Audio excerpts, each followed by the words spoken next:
blue chair reminds me of a time when things looked grim. I call it my chair of hope. This chair reminds me of when someone believed in me when things looked dark. Grew up in Osceola, Arkansas, and when I was a teenager, my grandmother became disabled and could no longer clean the town shop. It was a women's clothing store in Osceola.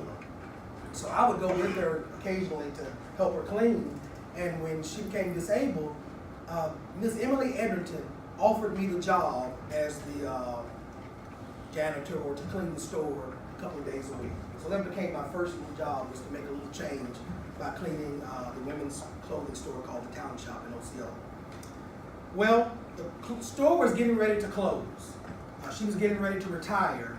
And so that week we were going in and we were cleaning, and she told the two ladies that worked there, Miss Beulah and Miss Evelyn and myself, she said that, is there anything in the store that you want to keep as a little memento or whatever, just to remember the store by? And she asked me, she said, Marvin, you want anything? I said, well, can I have that little blue chair that's in the dressing room? She said, sure.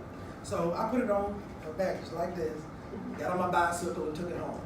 Next time I got ready to clean, I came in and I overheard Miss Emma and Miss Beulah and Miss Evelyn talking. And she was asking me, she said, what happened to the little blue chair that was in the dressing room? And she said, oh, Emily gave that to Marvin. She said, oh, okay. Well, I knew she wanted it. So I got on my bicycle, went home, got the chair, and I came back and I gave it to Miss Evelyn.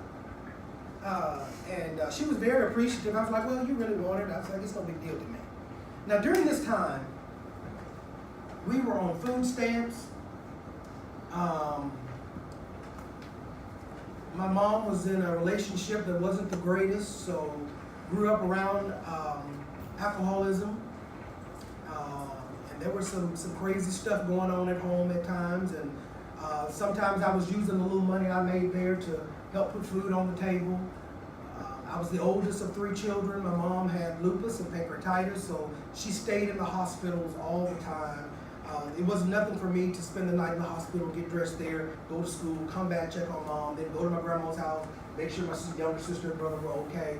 That was my life during that time. Projects, government cheese, just some hard times, okay? And so, fast forward about 20 years, 15, 20 years, I was going home. I graduated from UCA, and I was going home to speak at one of the high schools or junior high, because I've done that quite a bit. I was just sing or speak at a church or something. And Miss Evelyn, who was then working at Newcomb Pharmacy, told my grandmother when she'd gone in, she said, tell Marvin, I saw that he's coming home to speak. Tell him to come by the store to see me.